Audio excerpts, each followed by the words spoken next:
And his girlfriend was Mary. I never had a girlfriend in high school. I was one of the more like shy type. Shy, I took computer classes and stuff like that. But he's my bestest friend, and got out of high school, what, 84, graduated 84, so 85, the big deal was, oh, I got my thing upside down. No wonder it don't work right. Let me fix something here. I guess I'm going to have to just deal with it. Well, at least put it up on the right side. In 85, the big jobs was electronics technicians, because the computer age was beginning and that sort of thing. So there was a trade school in Wichita, Kansas, and it was 9 months, basically another school year. And went down there, and my teacher was Mr. Valentine. And it was an interesting trade school. It was a combination of electronics technician and auto mechanics. And there was a wall down between the two, and there were big old windows between the two. And so you'd be sitting there and you get bored, just look out the window and there's somebody out there playing around in the car. And I remember one time, they would do full engine rebuilds. They do a lot of brake work and simple stuff, but they also do pulling engines out and rebuilding them and putting them back in. And this one customer had come in, he wanted his engine rebuilt, and so they rebuilt it, and I don't know what was wrong, but the engine failed. Very early failure. I think like 100 miles on it or something. So we brought it back. Of course, he wanted another engine. And I still remember to this day, they did it. They pulled the engine out, and they had screwed up. They just missed some.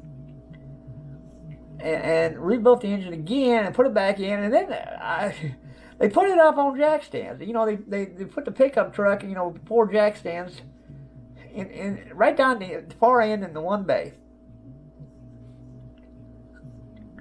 And they started up and put a block on the gas pedal, and they proceeded to put 150 miles on that pickup truck, and they didn't go nowhere. Just did and they gave it back to him and said, "Well, sir, we drove 150 miles. We assure you, it's good to go." It just sticks in my mind. It's just hilarious. Anyway, I already talked about the combine.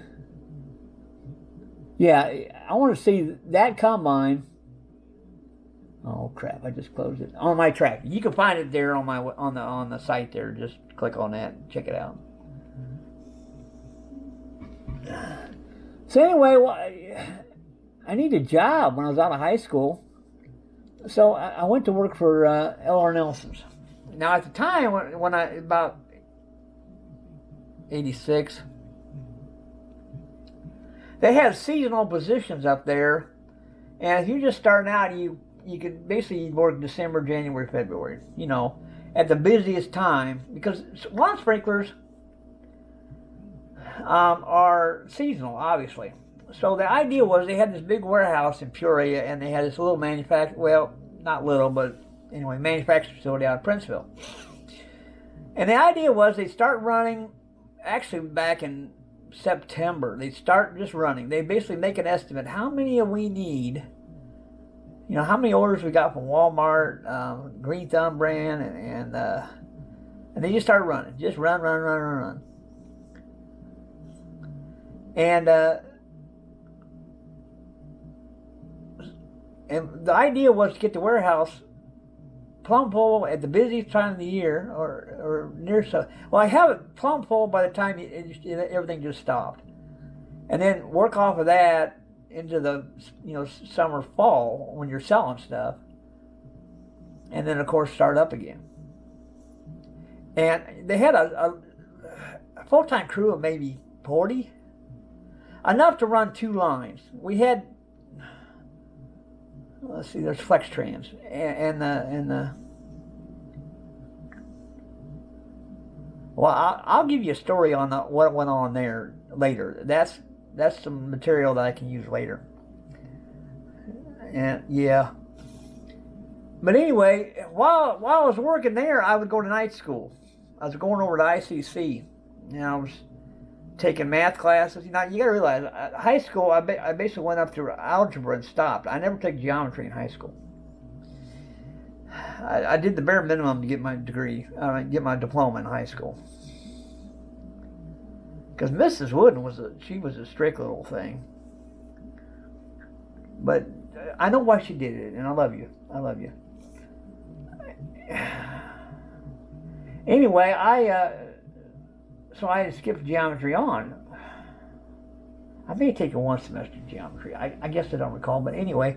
So I'm sitting there working at Nelson going, do I want to do this the rest of my life? And the stories I could tell about the 8 years I worked for L.R. Nelson, I got material for multiple episodes, and some of them are hilarious. But